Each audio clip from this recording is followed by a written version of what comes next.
마가복음 6번째 시간이고 제목은 부르시다 따라가다입니다.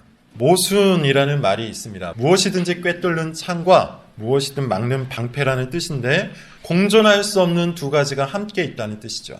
대표적인 것이 소리 없는 아우성 같은 겁니다. 아우성은 아주 크게 소리를 지르는 것을 표현하는 말인데 소리가 없다는 형용사가 붙어서 모순적인 말이 되는 것이죠. 둥근 사각형도 마찬가지입니다. 사각형은 내 모서리가 각이 져 있는 형태이기 때문에 사각형인데 그것이 둥글다는 말이니까 모순이죠. 보통 모순적인 말들은 문학적인 의미를 더하거나 특별한 뜻을 드러낼 때 사용을 합니다. 그런데 가장 모순적인 것은 사람의 본성과 성품 같아요. 예를 들어 정말 수줍음 많은 사람이 사실은 정말로 관심을 받고 싶어하는 경우가 의외로 굉장히 많이 있어요. 희한하게도 이런 사람들이 많습니다. 나서기를 싫어하고요. 부끄러워하고 시선을 받으면 어쩔 줄 몰라 하는데 정작 사람들이 관심을 주지 않으면 너무나도 싫어하는 것이죠. 우유부단한 고집쟁이라는 말도 있어요. 이 말 자체가 모순이죠. 우유부단하다는 말은 이리저리 잘 휩쓸린다는 뜻이죠. 남의 말에 귀를 잘 기울인다는 뜻이기도 해요.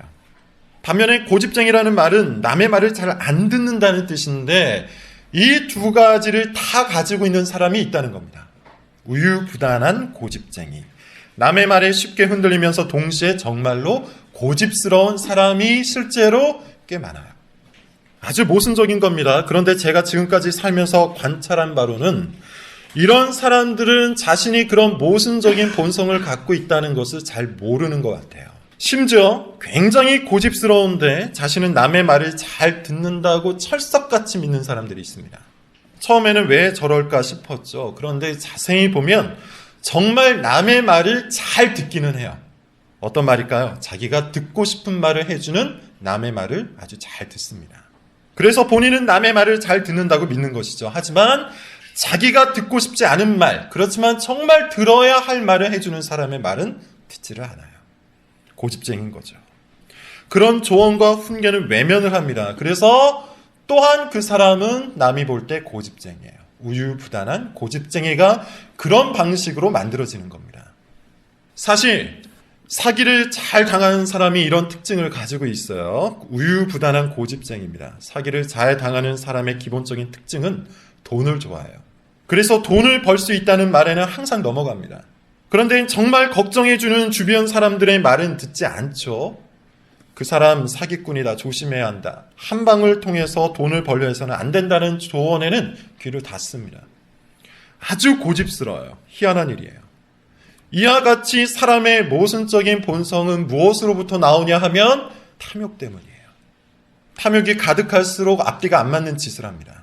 자기 욕망을 채우고 자기 쾌락을 즐기고 자기 영광을 추구하는 사람은 그런 말을 해주는 사람의 말에는 귀를 기울이죠. 더 정확히 말하면 그것만 귀에 들려오는 거예요. 반면에 그것이 옳지 않다고 충고를 하거나 그것이 잘못되었다고 훈계하는 사람의 말은 귀를 닫는 거죠. 그러면서 자신은 사람들의 말을 잘 듣는 사람이라고 스스로 믿는 겁니다. 우유부단한 고집쟁이는 사실 교회 안에 굉장히 많아요. 정말 다양한 형태로 그 본성을 드러내는데 그 중에서도 가장 대표적인 형태가 바로 설교를 들을 때입니다. 우유부단한 고집쟁이는 기본적으로 탐욕적이라고 했어요. 자기 중심적이고 자기 의존적인 존재예요. 그래서 그는 항상 실용적인 설교에만 귀를 기울입니다. 실용적인 설교가 뭘까요? 지금 내가 고민하고 있는 것에 대한 실용적인 답변. 지금 내가 알고 싶어하는 그 교리에 대한 실용적인 답변을 하는 설교예요. 예컨대 결혼을 앞두고 있는 사람은 예수고 하나님 나라고 귀에 들려오지 않을 겁니다.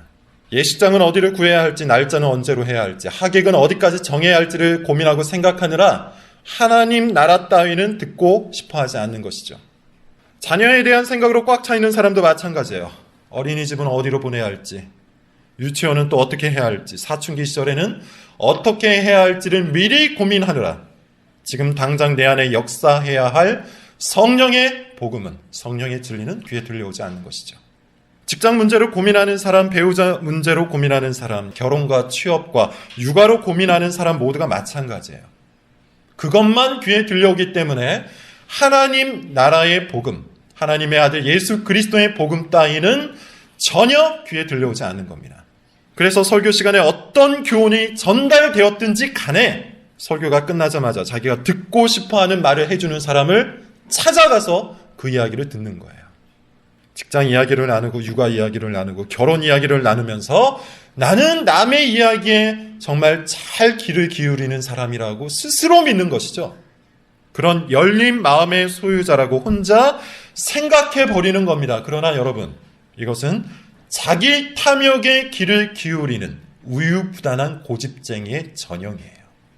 자기 만족과 자기 쾌락과 자기 영광과 관련된 이야기에만 귀가 열려있는 마음의 상태를 보여주는 겁니다. 철저히 자기 중심적인 듣기일 뿐이죠. 자기 탐욕에는 우유부단하고 자기 영혼에는 고집스러운 아주 모순적인 영혼을 갖고 있는 사람이에요. 사실 이런 설교를 통해서 교회를 부흥시킨 목사가 있습니다. 실명을 말해서 좀 그렇긴 하지만 이미 충분히 비판을 받았고요. 또 워낙 유명한 사람이라 이름을 말씀드리겠습니다. 전병욱이라는 목사죠. 이 전병욱 씨는 실용적인 설교로 굉장히 유명한 사람이에요. 저도 상당히 많이 들어봤습니다. 제가 예전에 들었던 설교에서 그분이 이런 말씀을 하시더라고요. 자기는 설교를 준비할 때 주석이나 강해서 따위는 읽지 않는다고 해요. 대신에 경영학 책이나 실용서적을 일주일에 50권 이상 읽는데요. 그래야 성도들이 필요로 하는 내용을 더 많이 전달할 수 있다는 이유였어요. 실제로 이렇게 만들어진 설교에 수많은 청년들이 열광을 했습니다. 전병욱 씨의 설교는 들을만 하다는 거예요. 더 정확히 말하면 들린다는 것이죠. 들리는 설교로 유명세를 얻은 전병욱 씨는 단기간에 교회를 성장시켰습니다. 그 결말은 여러분 이미 우리가 아는 바입니다. 전병욱 씨에 대한 코멘트는 그런 의미에서 하지 않겠습니다. 할 필요가 없기 때문이에요. 다만 제가 여기에서 지적하고 싶은 것은 들리는 설교를 찾아서 몰려든 청년들, 그들입니다. 과연 그들과 우리가 어느 정도 차이가 있는지 스스로 비교를 좀 해보자는 거예요. 들리는 설교, 말이 참 좋죠. 아마 여러분들도 제가 전병욱 씨랑 비슷한 설교를 하면 좋아할 겁니다. 저는 그렇게 확신을 해요. 매번 사람의 본성을 지적해서 죄를 들추어내고 회개를 소리쳐 말하고 그리스도를 믿으라고 반복하고 십계명대로 살자고 외치는 이 설교 지겹다고 생각하는 사람이 분명히 있을 거예요. 그냥 시기에 맞춰서 때로는 직장 관련 설교를 해주고 때로는 결혼 관련 설교를 해주고 때로는 육아 관련 설교를 해주면 훨씬 더 좋아할 것을 압니다. 모르긴 몰라도 사람들도 더 많이 몰려들 겁니다. 들리는 설교이기 때문이에요. 그러나 여러분 그것은 들리는 설교가 아닙니다. 그것은 우리의 탐욕스러운 본성에만 들리는 실용적인 설교일 뿐이에요. 듣고 싶은 말을 하기 때문에 들리는 설교에 불과하다는 말이에요. 그런 설교는 우리의 부패한 본성을 전혀 바꾸어내지 못해요. 그런 설교는 우리의 영혼을 하늘로 옮길 수가 없어요. 그런 설교는 우리로 하여금 하나님 나라에서 살아가게 만들지 못합니다. 자, 여기서 말하고 싶은 것이 이거예요. 아무것도 안 듣는 사람은 사실 없어요. 아무런 조언을 듣지 않는 사람은 사실 없다는 겁니다. 아무리 고집스러운 사람이라도 자기가 듣고 싶은 말은 정말 열심히 들어요. 의존적이지 않은 사람도 아무도 없습니다. 아무리 주도적인 사람이라도 자기가 원할 때는 또 철저히 의존적이에요. 무엇을 듣고 무엇을 의존하느냐, 이 싸움이 우리 앞에 있을 뿐입니다. 부패한 본성 안에 갇혀 사는 사람은 자기의 부패한 본성을 채워줄 수 있을 만한 이야기에만 귀를 기울일 것이에요. 하늘의 소리가 전혀 들리지 않을 거예요. 듣고 싶어 하지 않을 거예요. 그리고 또 들어도 금방 잊어버립니다. 반면 그는 실용적인 교훈과 달콤한 칭찬에는 마음과 귀가 열려 있어요. 부패한 본성 안에 갇힌 사람은 자기의 부패한 본성을 인정해 주는 사람만 또한 의존해요. 따라다닌다는 거예요. 쾌락을 좋아하는 사람은 쾌락을 제공해 주는 사람을 따라다니고 영광을 좋아하는 사람은 자기의 영광과 명예와 인기를 챙겨주는 사람만 따라다닐 겁니다. 유유상종이라는 말이 괜히 나온 말이 아니죠. 자, 이제 오늘 본문 이야기와 연결을 좀 해보겠습니다. 지금까지 우리는 하나님의 아들 예수 그리스도의 복음에 관해서 살펴봤어요. 이 복음은 로마의 복음과 완전히 다른 것이라고 했죠. 로마의 복음이야말로 실용적인 복음입니다. 사람들이 살아가는 삶의 현장에 아주 필요한 구체적인 처세술이 담겨있는 복음이라고 했어요.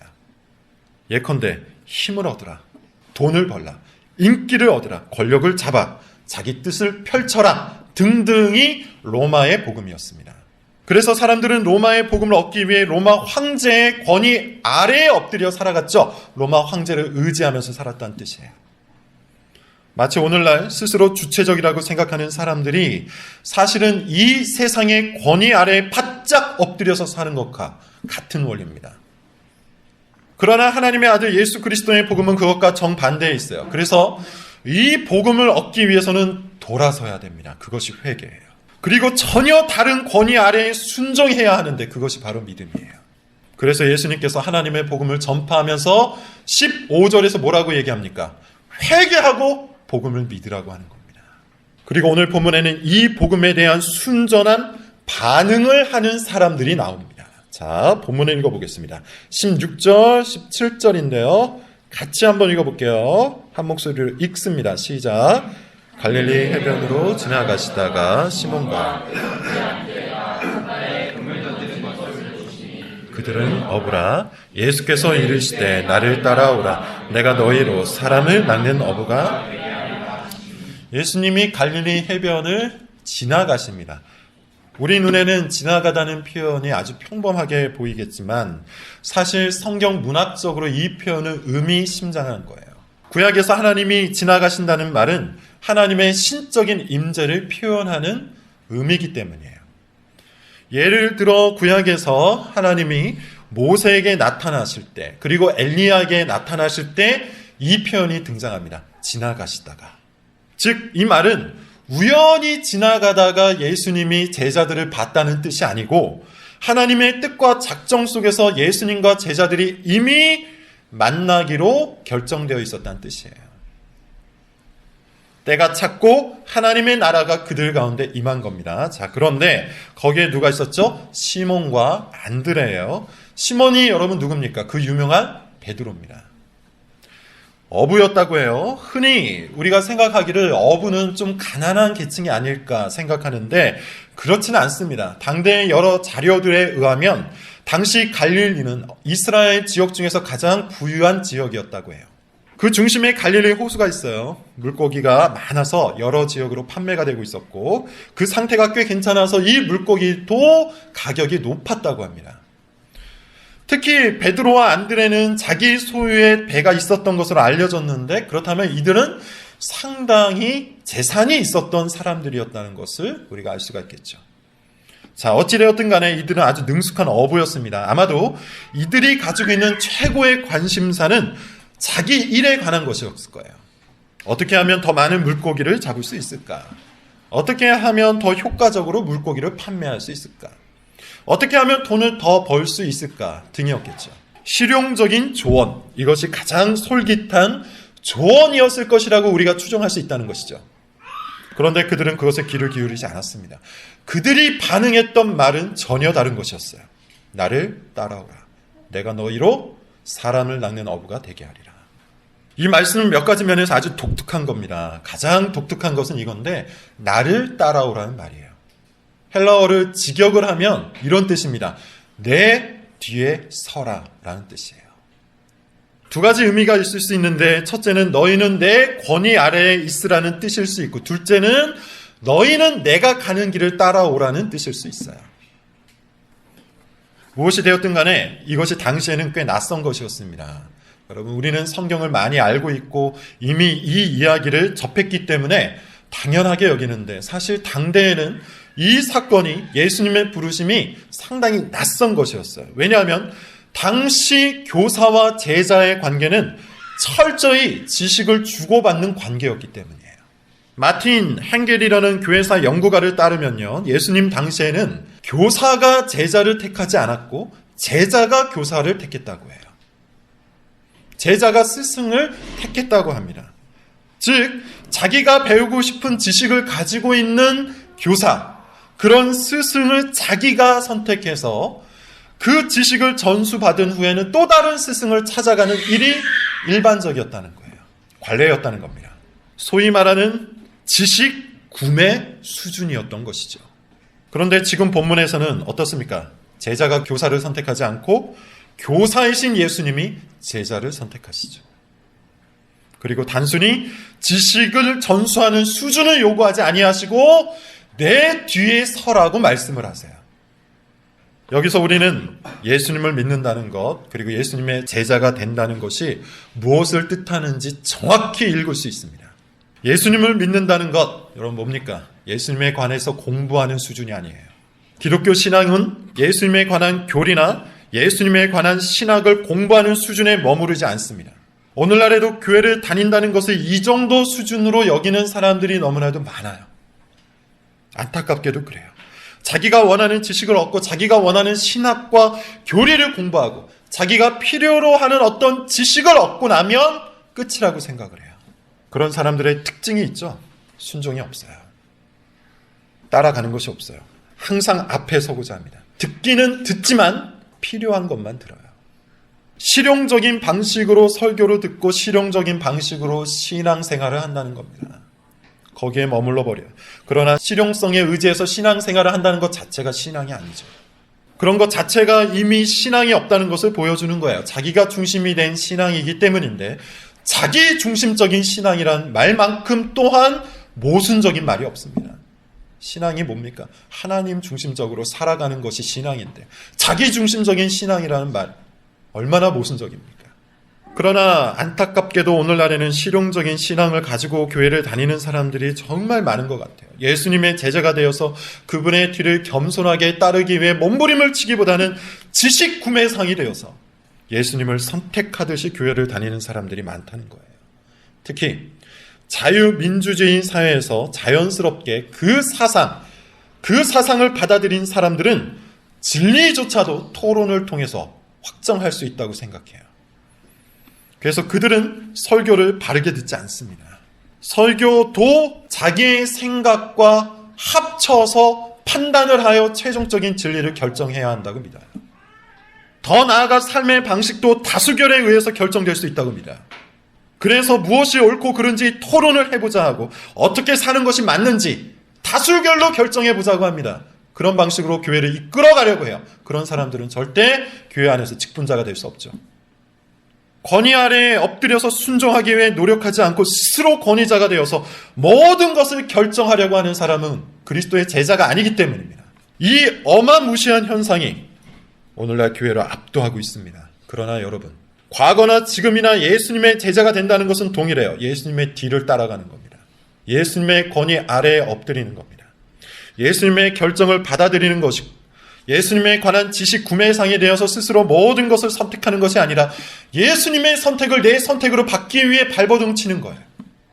그것 외에는 참된 신앙이 있을 수가 없습니다. 그리고 바로 여기에서 진정한 적용이 나오는 것이죠. 설교를 공부하거나 성경을 묵상할 때 우리가 가장 힘써야 할 것이 바로 삶의 적용입니다. 그런데 많은 사람들이 이 부분을 소홀히 해요. 대충 넘어가요. 치열하게 고민하지 않아요. 어떤 성경을 공부해도 결국에는 매번 같은 적용만 하다 끝납니다. 어떤 성경 본문을 갖고 공부를 해도 결국에는 지금 자기가 고민하고 있는 그 실용적인 이야기만 하고 끝납니다. 마음의 자세와 태도가 제자가 되겠다는 자세와 태도가 아니기 때문이에요. 예수님의 뒤에 서겠다는 마음의 자세와 태도가 없기 때문이에요. 그래 놓고는 삶의 방식을 토론해서 결정하자, 다수결로 결정하자, 다른 사람들도 이 말씀에 동의하냐, 나만 이상하게 생각하냐는 식으로 되묻는 것이죠. 처음부터 제자가 되겠다는 마음이 없는 겁니다. 신앙이 없는 거예요. 누누이 말씀을 드리지만 신앙에는 특징이 있어요.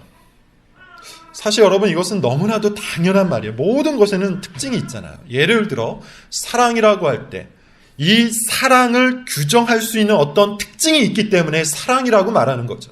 겸손이라고 할 때 마찬가지로 우리는 그것을 겸손이라고 규정할 수 있는 어떤 특징 안에서 겸손하다 이렇게 정의를 내리는 거예요. 모든 성품, 모든 본성, 모든 행동에는 그것을 규정할 수 있는 특징이라는 것이 있는 겁니다. 그런데 유독 신앙을 규정할 때는 아무런 특징이 없는 것처럼 생각하는 사람들이 있어요. 자기 소견에 옳은 대로 생각하고 행동하는 사람들이 있다는 겁니다. 그러나 성경이 말하는 신앙에는 매우 정확한 특징이 있어요. 오늘 본문이 그것을 말합니다. 18절이에요. 같이 한번 읽어볼게요. 자, 시작. 곧 신앙의 특징 무엇이죠? 순종입니다. 예수 그리스도를 믿는다는 것의 가장 커다란 특징은 순종이에요. 말씀에 대한 순종, 말씀에 대한 정당한 반응이 우리의 마음과 행동에서 일어날 때 우리는 신앙이 있다라고 말할 수 있는 겁니다. 어려운 말이 아니죠. 쉽게 말해서 예수님의 권위 아래에 기꺼이 서게 되는 것, 그것이 신앙의 특징이에요. 자기의 권위를 내세우지 않고 자기의 의견과 생각을 신뢰하지 않고 예수님의 권위와 말씀과 생각을 따라가는 것, 그것이 바로 신앙의 특징이에요. 여러분, 베드로와 안드레는 가난한 어부가 아니라고 했죠. 어떤 사람들은 베드로와 안드레가 버릴 것이 적어서 아주 쉽게 따라 나설 수 있다고 주장하기도 합니다. 그러나 그렇지가 않아요. 우리가 확인할 수 있는 바로는 베드로에게는 당시 가정도 있었어요. 자기 배도 있었습니다. 상당한 재산과 또한 안정적인 가정이 있었다는 말이에요. 그럼에도 불구하고 베드로 그리고 안드레는 예수님의 말씀을 듣자마자 그분의 뒤를 따라가요. 두 번째 부름을 받은 제자들도 마찬가지인데 19절 20절을 한번 읽어볼까요? 19절 20절입니다. 자, 시작. 조금 더 가시다가 세베대의 아들 야고보와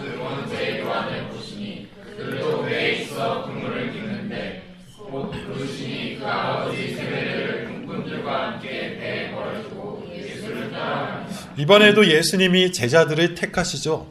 제자가 교사를 택한 게 아니라 예수님이 제자를 택하세요. 그리고 이 부르심을 받은 자들은 즉각 반응을 합니다. 누구였습니까? 야고보와 요한이었어요. 자, 근데 아버지와 품꾼들을 버려두고 예수님을 따라갔다고 하죠. 품꾼들이 있었다는 말을 볼 때 이들도 나름 부자였어요. 근데 그 모든 것을 버렸습니다. 도대체 무엇 때문에 이 사람들이 예수님을 단번에 따라갈 수 있었는가 의문을 가질 수 있어요. 생전 처음 본 사람을, 그것도 자기네랑 나이가 비슷한 그 사람을, 아직 그 이름이 나지도 않은, 유명하지도 않은 이 청년을 도대체 이 제자들이 왜 따라 나섰냐 이겁니다. 그러나 우리는 이런 쓸데없는 논쟁을 할 필요는 없습니다. 마가가 이것을 통해서 보여주고 싶은 것은 그런 논쟁거리가 아니라 복음을 만난 사람들의 특징을 보여주는 거예요. 우리는 이 장면에서 마가가 기록한 이 복음의 특징을 아주 정확하게 읽을 수 있어야 합니다. 복음을 만난 사람, 하나님의 아들 예수 그리스도의 복음을 정말 제대로 만난 사람들은 어떤 특징이 있습니까? 변화가 있어요. 과거와는 분명한 차이가 있어요.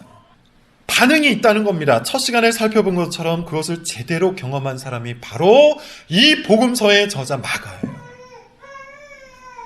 마가도 지금 부름을 받은 다른 제자들과 비슷했습니다. 부자였어요. 안정된 삶이 있었어요. 그리고 그 역시도 처음에는 자기 것을 포기하지 못했어요. 그러나 하나님의 아들 예수 그리스도의 복음을 만나자 이 모든 것을 버리고 하나님의 나라에 헌신하게 되죠. 복음을 만난 사람들은 그 복음에 따른 정당한 반응을 내놓기 마련이라는 겁니다. 이것을 경험한 마가가 복음의 특징을 이와 같이 숨기지 않고 처음부터 기록하고 있는 거예요. 회개하고 복음을 믿는다는 것, 그것은 절대로 감정적인 게 아닙니다. 그것은 절대로 지식적인 영역에만 제한된 것이 아닙니다. 회개하고 복음을 믿는다는 것은 내 삶의 전 영역, 감정적인 부분, 이성적인 부분, 의지적인 부분이 포함된 전 영역이 변화되는 거예요. 그리스도의 권위 밑에 서는 거예요. 회개한다는 것은 내 삶의 전 영역이 방향을 바꾸는 것이고, 믿는다는 것은 내 삶의 전 영역이 새로운 권위를 받아들인다는 뜻입니다. 그러므로 회개하고 믿는 사람에게 변화가 일어나지 않을 가능성은 없어요. 그것이 비록 천천히 일어날지언정 반드시 반응이 있습니다. 아마 이 자리에 있는 여러분들은 교회를 다니기 시작한 연수가 다 다를 거예요. 누구는 1년밖에 되지 않을 수 있고, 누구는 10년 이하일 수도 있고, 누구는 수십 년이 된 사람도 있을 겁니다. 그런데 한번 물어보죠. 여러분들이 교회를 다닌 그 연수만큼 신앙의 변화가 있습니까? 10년 정도 다닌 사람, 그 사람의 신앙에는 그 연수만큼 신앙의 변화가 충분하게 있습니까? 수십 년을 다닌 사람들, 모태신앙이거나 어렸을 때부터 다녔던 여러분들의 신앙 속에는 그에 합당한 반응과 순종과 열매가 있냐고 물어보고 있는 거예요. 예수님의 권위 아래에서 겸손하게 변화된 흔적이 여러분의 성품에 있습니까? 아니면 여전히 자기 중심적인 교만함 속에서 살아가고 있습니까? 예수님의 제자가 되어서 예수님이 부르실 때마다 따라가고 있습니까? 아니면 자기의 것을 포기하지 못해서 여전히 그 자리에 머물러 있습니까? 이 질문은 지금 여러분의 신앙의 뿌리가 제대로 박혀 있는지를 묻고 있는 겁니다. 수십 년의 신앙생활 동안 이와 같은 신앙의 흔적이 전혀 없음에도 불구하고, 이와 같은 신앙의 열매가 전혀 없음에도 불구하고 스스로 믿음이 있다고 착각한다면 그것만큼 슬픈 일은 없어요. 그것만큼 미련한 일도 없어요. 그 신앙은 가짜기 때문이에요. 그 뿌리는 썩었기 때문이에요. 그러므로 여러분, 저는 오늘도 다시 한번 본문을 갖고 여러분들에게 간절히 호소합니다. 성경이 말하는 것에 귀를 기울이세요. 듣고 싶은 것만 들으려고 하지 말고, 자기에게 도움이 되는 그 실용적인 이야기에만 귀를 열지 말고, 성경이 말하는 것에 단 한 번이라도 마음을 다해서 귀를 기울여 보세요. 일관되게 우리를 향해 외치고 있는 이 성경 말씀에 귀를 기울여서 자기 영혼을 점검해 보라는 겁니다. 성경이 말하는 신앙은 한결같아요. 부르시면 따라가는 겁니다. 신자는 반드시 제자가 됩니다. 믿게 되면 따라가게 됩니다. 자기 것을 포기하면서 따라가게 되는 것, 그것이 신앙의 특징입니다.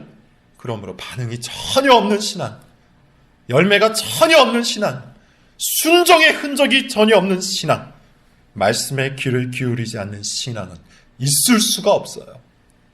권위를 무시하고 그 권위 아래 서기를 기뻐하지 않는 신앙이라는 것은 있을 수가 없어요. 이것은 제가 가지고 있는 개인적인 견해가 아니에요. 구약과 신약 모든 성경이 일관되게 말하고 있는 겁니다.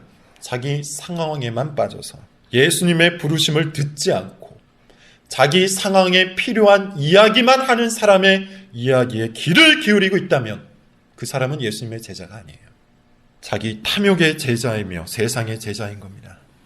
예수님의 부르심에도 불구하고 자기 눈앞에 있는 그물을 깁고 자기 배를 타고 다시 갈릴리 호숫가로 나아가는 베드로, 안드레, 야고보, 요한을 상상할 수 있겠습니까? 그들이 예수님의 제자가 된 이유는 자기 눈앞에 있는 그 실용적인 일이 아니라 예수 그리스도께서 부르시는 하나님 나라의 복음에 귀를 기울였기 때문이에요. 모든 것을 돌이켜서 예수 그리스도의 뒤를 따라갔기 때문에 제자가 된 겁니다. 이 원리는 2000년 전에만 적용되는 것이 아니죠. 지금도 예수님은 우리를 부르세요. 지금도 예수님은 하나님 나라의 복음을 갖고 우리를 불러주십니다. 어떤 사람은 세상 나라 이야기가 오늘도 아니라고 시큰둥하게 반응할 수 있을 겁니다. 내가 원하는 교훈이 아니고 내가 원하는 이야기가 아니라고 딴 생각에 흠뻑 빠져서 그렇게 듣고 있는 사람도 있을 거예요. 그 사람은 제자일까요? 그런데 그 와중에 어떤 사람은 반응하는 사람이 있습니다. 예수님의 뒤를 따라가기를 소망하는 사람이 있습니다. 누가 제자일까요? 우리는 지금 누구를 따라가고 있습니까? 여러분은 지금 누구의 이야기에 귀를 기울이고 있습니까? 여러분이 관심을 두고 있는 것은 하나님 나라에 관한 이야기입니까? 아니면 세상 나라에 관한 이야기입니까? 여러분은 누굽니까? 제자입니까? 지식 구매상입니까? 기도하겠습니다.